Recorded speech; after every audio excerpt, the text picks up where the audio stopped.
These days, having a side income has gone from what once was sort of like being a luxury, where you just had extra income, to where now it feels like, for most people, it's almost a necessity. For some, it really is. So without any further ado, let's jump into the top 12 ways I found to make a great side income online.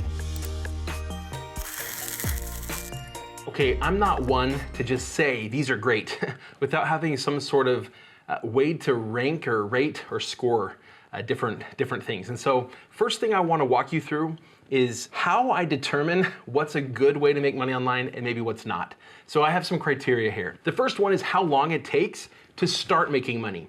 Some ways you make money online, it could take months before you actually earn your first dollar. But there are other ways you can make money online where you can make your first dollar literally today. So we're gonna get to that in just a minute. The next one is the startup cost. How much does it cost to start doing this thing that's gonna help me make money? Some things you can start up for free or very close to it, but other things are gonna require some sort of upfront investment before you're able to earn money back out of it. The next one is time to ROI.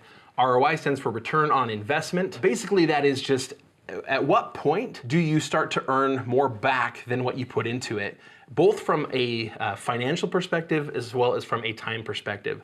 So some things you may be able to start earning your first dollar today, but the return on what you invested is either still negative for a little while or it's just very low. So in order to be able to earn much of a return on investment, it's actually gonna take more time than you think. The next is the amount of return on investment. Just how big of a return do you get? For every dollar you put in, how many do you get back out?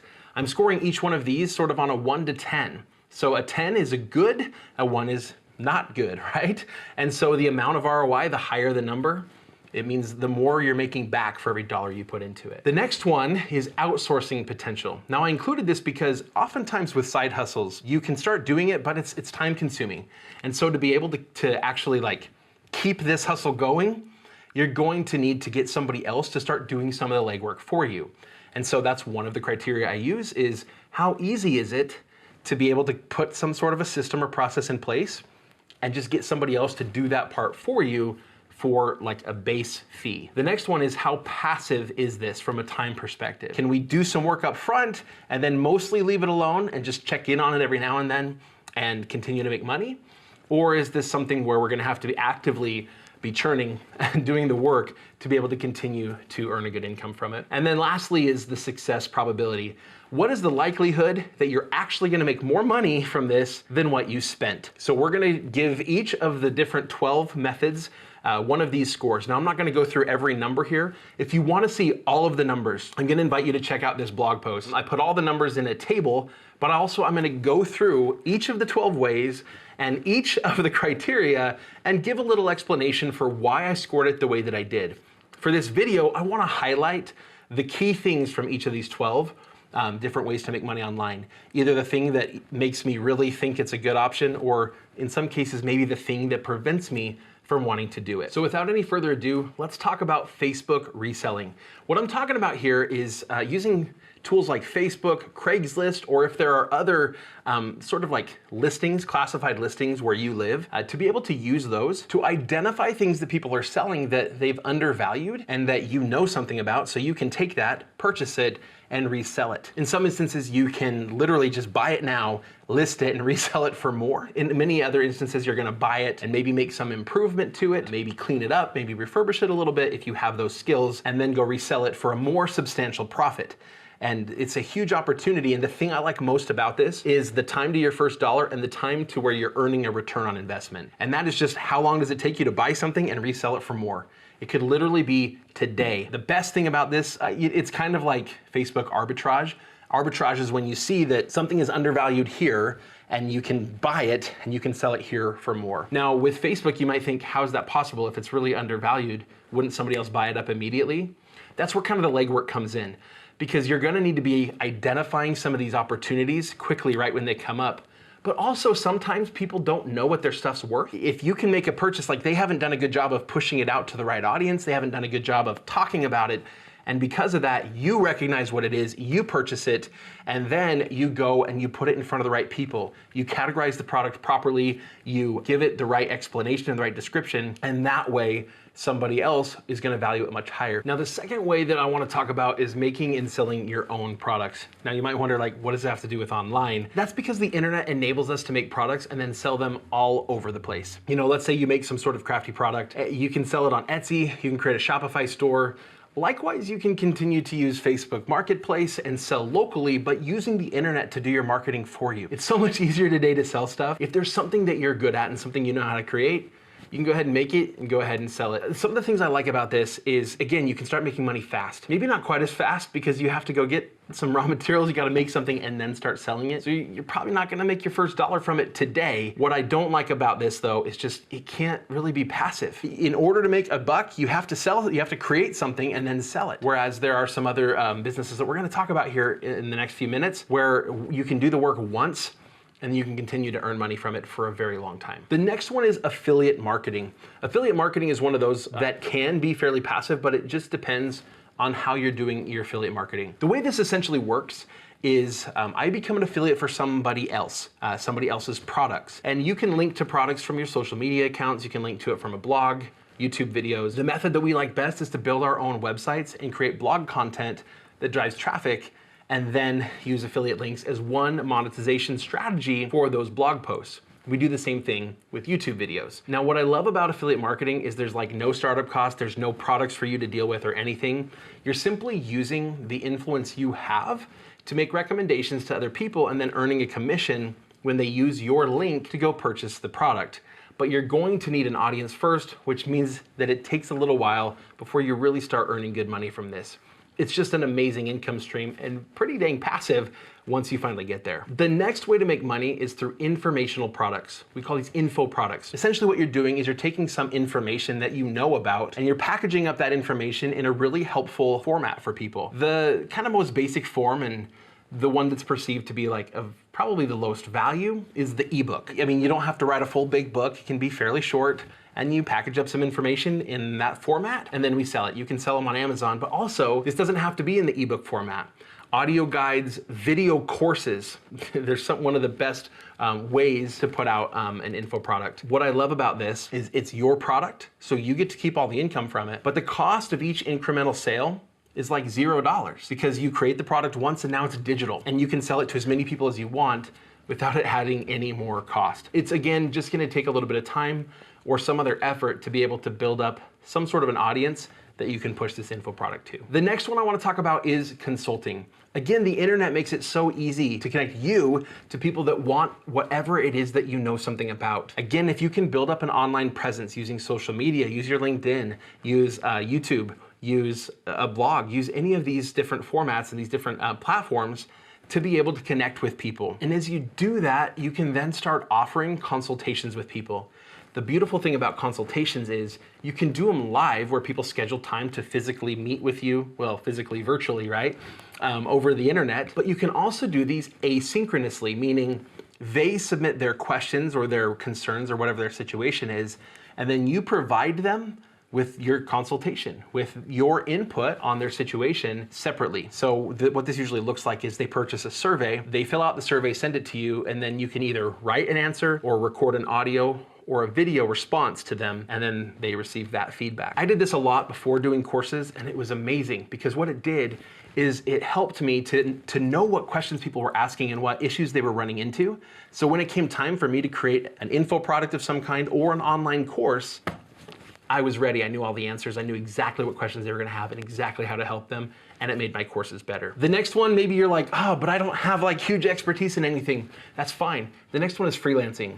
There's some amazing platforms where you can take something that you do have some skills in. Maybe you're good at customer support. You can reply to emails, right? Maybe you're a good copywriter. You can write a good blog post, a good article. Well, there are platforms like Upwork for writing. There's the Pro Blogger platform. There's Fiverr, where you can take whatever skills you have and do that work for other people on a freelancer basis, where either one, you can get paid specifically for the one thing that you do, like one project, or where you can do ongoing work from a freelance basis. Freelancing is an amazing way to take whatever skills you have and make those skills available to other people. The next is book publishing. Now, I have gone through the process of publishing a book, selling it on Amazon and all of that stuff. It is a hard process, and it can be difficult to make a lot of money with it.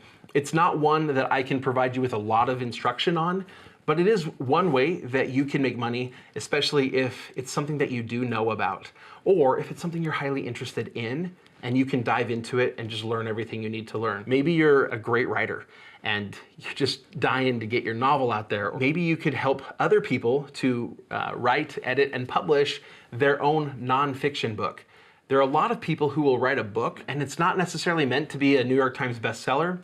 It's almost meant to be a very long business card. It's sort of like a credential to give them a little bit more authority in whatever industry that they do their work in. This next one, if you have a skill set in computers, particularly in coding, development, or even if you just have the skills to use the software other people have created to create your own apps, or frankly, we say apps and software, but we've even just made online tools using things like Google Spreadsheets, where we do all the calculations and stuff for a specific purpose. If you can create anything like that, making these kinds of products and then selling those can be a fantastic way to make a great income.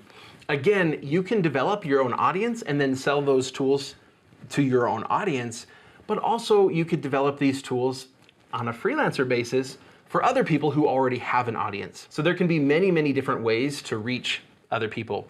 What I love about this type of a product is, once again, it's your product, you create it. If you're selling it yourself to your own audience, the incremental cost of each sale is zero. You just make money every single time that a sale is made. It is literally just infinitely scalable. The next one I alluded to a little bit earlier, but there is a little bit of a distinction, and it is to create online courses. The reason I distinguish it from other info products is that many other info products I'm gonna wanna sell directly on my own site, or allow other people who have a website and an audience to be able to sell my product and earn a commission for every sale that they make. That all works great. With online courses, there are numerous platforms that exist that are out there that host online courses. And so you can literally just create your online course and market it through those existing platforms, making it a lot easier. You don't even have to build up your own audience. That said, if you can build up your own audience, you're going to be able to make a whole lot more money from this online course that you create than if you're going to rely on somebody else's platform to do a lot of that for you. The next one is to create and grow a YouTube channel. Now, having a YouTube channel directly doesn't necessarily make you a bunch of money, but there are numerous ways to monetize a YouTube channel, some of which we've already talked about. You can create your own info products or your own online courses. You can do affiliate marketing, but also you get to earn money from the YouTube Partner Program, which is essentially where they show ads both before your video as well as they display ads during your video, and then you make an income just from those ads. When we add up all of these different ways to make an income online, and we do those through our YouTube channel, the power of that, the amount of income that you can earn, goes up substantially. And knowing how to make a good YouTube channel just isn't that difficult these days. We have some great instruction right here on how to do YouTube channels, and I'd be happy to point you in the right direction if that's something you're interested in. Along those lines, but for those people who are like, I just don't want to be on camera, podcasting is a terrific way to make a great income. Now, podcasting is a little bit different. With YouTube, YouTube is an amazing discovery engine. They're gonna push videos out to the people that they think they're relevant to. So as long as you make a good video, and as long as the videos on your channel seem to fit a particular audience, YouTube's gonna promote it to them. Podcasting doesn't provide the same sort of discovery engine. There's not a place where people go and browse podcasts. You don't listen to one and your podcast player's like, here's some other podcasts you might be interested in. It just doesn't work the same way as YouTube. That said, when you do have a podcast and you get it in front of some people, the reach that you have to those people, the time they spend sitting there listening to what you have to say, getting your message across, you have a much more captive audience than we get on YouTube, where people are kind of jumping from channel to channel, looking at the video that they're most interested in watching next. So all it takes is getting started, having a good topic, and then making good content. If you have a message to get out to the world, no matter what the topic is, a podcast can be a great way to do that. And then we monetize it again through many of those different ways that we've already talked about. And then next I want to talk about blogging. Blogging, much like YouTube and much like a podcast, is a great way to build an audience, to captivate that audience, and then to monetize it through all of these different methodologies, through info products, through selling your own physical products if you have them, affiliate marketing, doing consultations for the people that come to your blog. You can make and sell apps and other software that you created if that's something that you know how to do. You can make an online course. So many of the different things we've talked about can be done through a blog. And blogs, what they're doing is they're using the power of search engines. So what we do is we craft content that fits searches that people are making, and then they find our content, they read it, and now we have an opportunity to earn an income from them. At very, very least, blogs are earning good incomes just from the ads that display on their website. So if you're interested at all in earning any income on the side, many of these methodologies are gonna work really well for you. So some of them are requiring you to build up an audience or gain access to somebody else's audience to be able to sell that product or to be able to do that form of monetization. Others of these don't require any audience at all, right? The Facebook reselling, selling products on Etsy, all sorts of things that we can do without building up any sort of audience. So you pick the path that's gonna work for you. And to help you do that, I've created a tool that I wanna give you for free. Let me show it to you here. This is the same table that I showed you in the blog post. The difference is this table is gonna help you figure out which of these monetization methods, which of these income streams is gonna be the best one for you to start with. The way that it works is here along the top, we're gonna give each one of the criteria we talked about at the beginning of this video a score from 1 to 10. So let's say I wanna make money as soon as possible. I give the time to first dollar a 10, but I don't really care how much it starts and how much it's gonna cost to start up because I've got some money set aside. I just want it to make money fast. I wanna earn my money back quickly. So I give the time to ROI a 10.